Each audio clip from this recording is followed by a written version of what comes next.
Bonjour, est-ce que c'est possible pour toi de te présenter, de me présenter ton poste et de me présenter ton entreprise? Alors bonjour, je m'appelle Philippe Pelletier, je travaille à la Canopée des Sciences. Je suis le responsable informatique et logistique et bienvenue à la Canopée. On est un lieu d'échange sur la culture scientifique et on travaille avec les collèges et les lycées. D'accord, super. Allons-y pour la visite? Allons-y, je t'en prie. Merci. Bonjour, moi c'est Christophe Becker et je suis infirmier coordinateur de l'équipe pluridisciplinaire métaux lourds au GCSMS Handicap, équipe Pilakit. Bonjour, je m'appelle Medina Michelsin, je travaille à Matoury, sur la ville de Matoury, à la mairie de Matoury.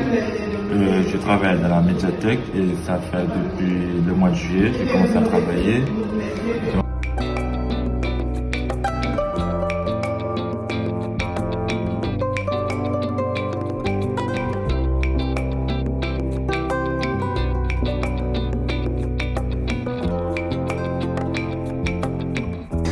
Quel regard aimerais-tu que l'on porte sur ton parcours, sur tes compétences et sur ton travail? Écoute, comme la question pour moi elle est un petit peu abstraite, donc je vais te répondre comme je l'ai compris. D'accord. En fait, j'ai pas vraiment qu'on ait un regard sur moi. C'est que en tant que personne entre guillemets handicapée, j'ai juste envie qu'on fasse abstraction de mon handicap et qu'on me considère comme une personne tout à fait normale, même si j'ai certaines difficultés sociales. En fait, moi j'aimerais simplement qu'on soit reconnu dans notre travail comme ayant les mêmes compétences que quelqu'un d'autre. C'est-à-dire que voilà, qu'il n'y ait pas de différence. On a des différences de fonctionnement, mais globalement, voilà, on est totalement capable de tenir un poste, de tenir un travail, à quelques aménagements près. On rend les mêmes services qu'un autre salarié. Donc je voudrais que ce soit un peu plus transparent dans la société. Qu'est-ce qui, dans ton environnement de travail, t'a permis de te sentir bien, de te sentir épanoui et à l'aise sur ton poste de travail? Pour moi, clairement, c'est le fait qu'on m'ait fait confiance, qu'on m'ait donné ma chance et qu'on m'ait permis justement d'exprimer ce que je sais faire, au-delà de ce qui m'est simplement demandé. C'est-à-dire qu'en fait, souvent, en tout cas dans les troubles du spectre de l'autisme, on peut avoir des tas d'idées, un fonctionnement de réflexion qui va être décalé. Et à partir de là, ça peut être un avantage pour l'employeur à condition qu'il nous fasse confiance et qu'il nous laisse nous exprimer sur ces volets-là aussi.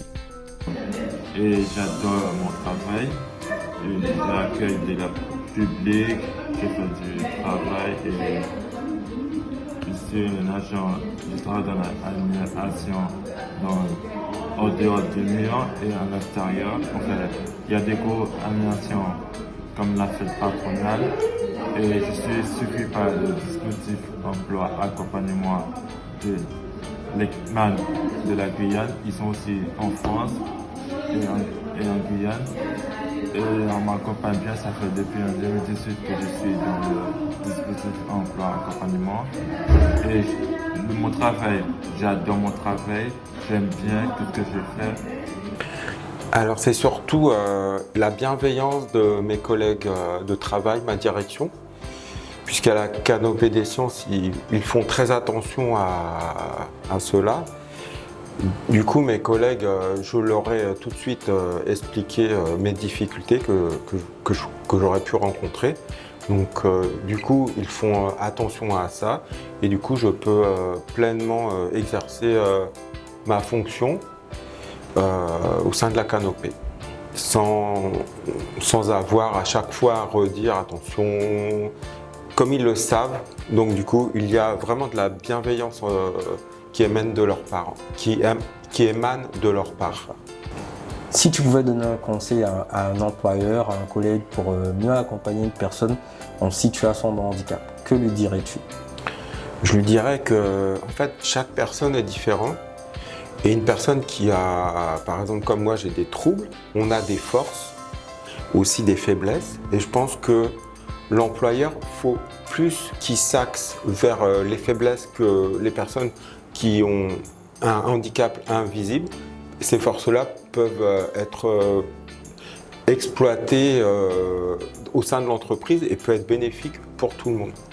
Et c'est pas parce qu'on a un handicap qui peut peut-être nous ralentir dans certaines tâches, mais on a aussi des forces importantes. Eh ben, en fait, c'est assez simple, c'est déjà de l'écouter, de savoir ce dont lui il a besoin. Souvent, en fait, faut pas prendre les demandes des personnes avec handicap comme des avantages par rapport aux autres, c'est au contraire juste des compensations. Je sais pas, moi par exemple, je n'aime pas être face à la porte d'entrée, mon bureau est simplement dans un angle où je suis pas directement face à la porte. Voilà. Ça peut suffire pour me rendre mieux. Donc voilà, c'est déjà écouter la personne, souvent des petits aménagements de ce type-là qui coûtent rien, qui nécessitent juste d'écouter, de comprendre et puis de trouver une solution. Voilà, ça serait déjà un point énorme, sans parler d'autres aménagements, mais juste ça serait déjà énorme. Et voilà, en conclusion, pour les handicaps invisibles, je pense qu'on peut dire qu'à quelques aménagements près, on peut facilement intégrer quelqu'un dans une entreprise. Ce qu'il faut bien voir aussi, c'est qu'il ne faut pas coller le handicap à la personne. La personne est handicapée quand elle a une déficience qui est incompatible avec son environnement. Donc c'est toujours l'interaction environnement et personne avec ses déficiences qui provoque le handicap. À partir de là, à quelques compensations près, on peut supprimer totalement le handicap de quelqu'un. Un des meilleurs exemples, c'est le port de lunettes. C'est normal de voir des lunettes dans la plupart des professions, ça ne pose aucun problème. Pourtant, si on les enlève, la personne est bien avec un déficit visuel qui provoque un handicap. La compensation lunettes suffit pour que la personne prenne ses pleines capacités. Pour les autres handicaps, c'est le même principe à adopter. Au final, leur voix parle mieux que n'importe quel discours. Des parcours vrais, des forces qui se révèlent et une énergie qui donne envie d'aller beaucoup plus loin.